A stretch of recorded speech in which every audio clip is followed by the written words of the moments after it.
Skin type is super oily, sensitive, and acne prone. Lahat na ng ayaw nyo sa skin type, ganon yung skin type ko. After ko mag-apply ng toner, dumugo siya. Hi mga madam! So ito, day 1 ko ng paggamit niyan ng tomato set. Ito yung itsura ng mukha ko. Ito yung condition ng mukha ko. Ayan. Super tad-tad ng pimples. Active pimple siya kasi mag-mens na rin ako niyan. Ayan. I got this from Shopee, 350 pesos. May kasama na siyang toner, tomato soap, sunscreen, tsaka yung micro-exfoliating cream. At dahil first time ko lang itatry yung product, iniwan ko lang yung soap sa face ko ng mga 30 seconds. Ito na ma'am, pahid ng toner. Medyo nag-enjoy ako sa pagpahid kasi nga walang hapdi factor. Pero dapat gentle lang tsaka upward motion. Ito yung exfoliating cream nila. May kasamang maliit na spoon. And yes, I know, napadami yung lagay ko. Pero dapat thin layer lang. So, huwag niyong gayahin to. Pero nung mga susunod na araw, hindi na ganito kakapal yung nilalagay ko. Ito naman yung sunblock, pati yung leeg. Kailangan lagay ng sunblock. And yeah, special level siya.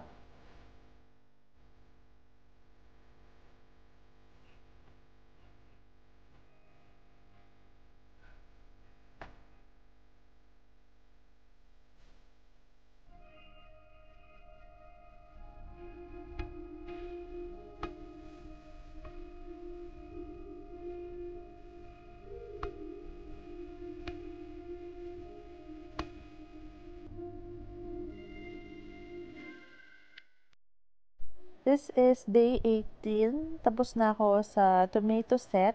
Ito naman yung first day ko sa rejuvenating set ng Brilliant. So as you can see, ayan yung mga tinuturo ko. Yan na lang yung mga marks na natira ng mga pimples na lumabas nung gumagamit ako ng tomato set. Although, ayan, may tumubong isa.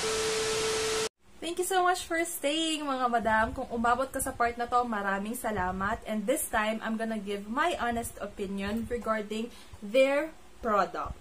So, disclaimer lang, again, hindi po ako professional. This is not sponsored. This is not sponsored. So, this is all based on my experience. So, iba-iba pa rin tayo ng skin type. Alam nyo naman. Nakalagay naman dito sa kanilang set kung para saan siya. So, para siya sa fine lines, melasma, warts, acne, oily skin, tsaka sa pores. So, ayun. Okay, so wala akong powder or anything ngayon. Kaya medyo maputi yung face ko. Kung nakikita nyo, kasi naka-sunblock ako. And, ayun, medyo oily and nagpipil na siya. However, hindi na ito yung result ng tomato set kasi nag-stop na ako nung January 3. And 4th day ko na ngayon ng paggamit ng Brilliant Skin Rejuvenating Set. If you're also interested, you can subscribe to my channel and click the notification bell para updated din. Kaya nag-upload na ako ng review ko about it. By the way, mga madam, my skin type is super oily, sensitive, and acne prone. Lahat na ng ayaw nyo sa skin type, ganon yung skin type ko, mga madam, nakakaloka. So, ayan, kita nyo naman, hanggang ngayon, may pimples pa rin na lumalabas-labas. And I decided to try yung pinaka mild or gentle nila na set, which is yung tomato set nga. And I am still lactating, kaya yun yung tinry ko. Ayun nga, bago ko siya bilhin, mga madam, syempre nanood muna ako ng mga vlogs, nagbasa ako ng mga review about it. And karamihan nung mga nabasa kong review, mga 4th day, nagma-micropeel na yung balat nila. So yun, ine-expect ko na mamumula, magma-micropeel, pero walang nangyaring ganon sa akin, madam. Naubos ko yung buong set, naubos ko yung micro-exfoliating cream nila, naubos ko rin yung toner, pero walang micro-peeling or pagbabalat ng mukha na nangyari. Walang hapdi yung soap, walang hapdi yung toner, walang hapdi yung micro-exfoliating cream nila. Good ako doon, mga madam. At least walang naging reaction na severe sa paggamit ko ng tomato set. So nga pala, hindi ko yata nasabi na the type of pimple or acne na tumutubo sa akin, cystic acne. Yung mga malalaki na parang pigsa, as in nasa loob siya, nasa loob yung laman lahat niya, tapos matagal din siyang mawala. Siguro 2 weeks, 1 to 2 weeks bago mag-disappear yung acne. So habang ginagamit ko siya, kinakabahan ako kasi baka mag-super breakout ako. Pag kasi tinitigyawat ako, isa, dalawa, ganon. Kaso nga, sa sobrang tagal niyang maalis, naiipon siya. Pero buti na lang, nung ginamit ko yung set, pa isa-isa lang, and agad silang namamatay. Although, 50-50 ako doon kasi hindi ko alam kung nilalabas niya yung pimples ko or sadyang tumutubo lang talaga yung mga tigyawat ko. Mga tipong ganon. Kasi 2 weeks ko lang siyang ginamit dahil mabilis maubos yung cream niya. 10 grams lang. So, ganito lang siya kakonti. 10 grams lang siya. And naubos ko na siya kasi kailangan siyang gamitin sa araw at sa gabi. So, for day and night use siya. Kaya medyo mabilis kong naubos. And medyo makapal din yata akong maglagay. Which is dapat hindi. Dapat thin layer lang pala ng micro-exfoliating cream. So, yung toner niya, okay, nakaka-fresh ng face. Yung cream din niya, dahil nga hindi ako nagkaroon ng micro-peeling or hapde, nagustuhan ko din siya. Pero ang pinaka-favorite ko yung sunblock nila. Iwan siya ng white cast kasi nga, morena ako. So, expect na natin na medyo magiging espasol tayo, sis. Katulad ng face ko ngayon, medyo maputi siya kaysa sa leeg ko. Pero, ang ganda niya kasi, nakaka-glow siya ng face. And, kung maputi ka, hindi mo na kailangang mag-powder kasi hindi oily yung finish niya. Parang dewy. Dewy? Tama ba yan? Parang dewy lang. Dewy. Parang ganun lang yung finish niya. At dahil nga, hindi naman ako nag-micropeel, hindi naman nag-peel yung fez ko, nakakapagsuot pa rin ako ng makeup. But, yung mga light makeup lang, like powder, powder foundation, blush on, mga ganon.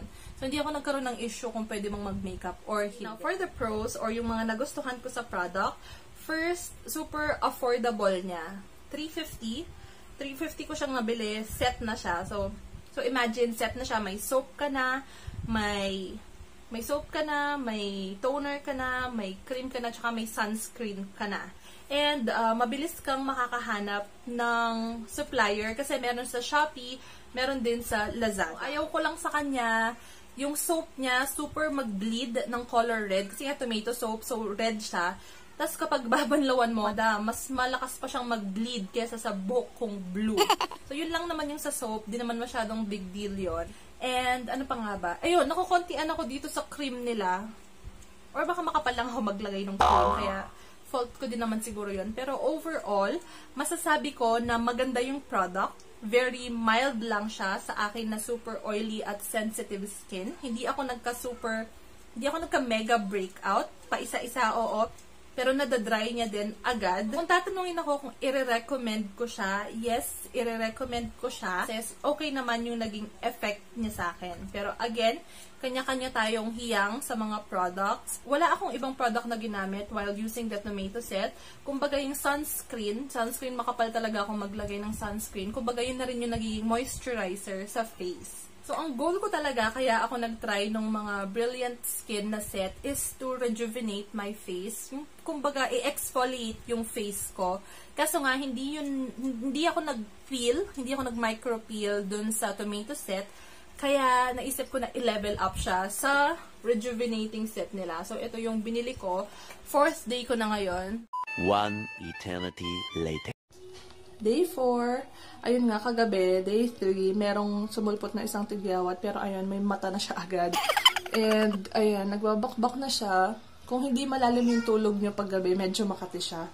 So, tingnan natin after ma-wash kung ano yung ano niya, kung ano yung itsura.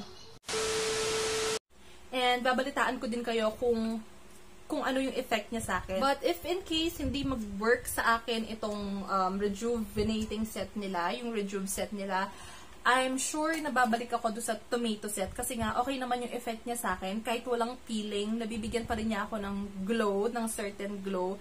Yun nga lang, ang hirap patayin ng mga pimples, mga acne ko. Kasi nga hormonal siya, cystic acne. So I hope matulungan ako nitong Brilliant Rejuvenating nila. So if you have questions, just feel free to comment down.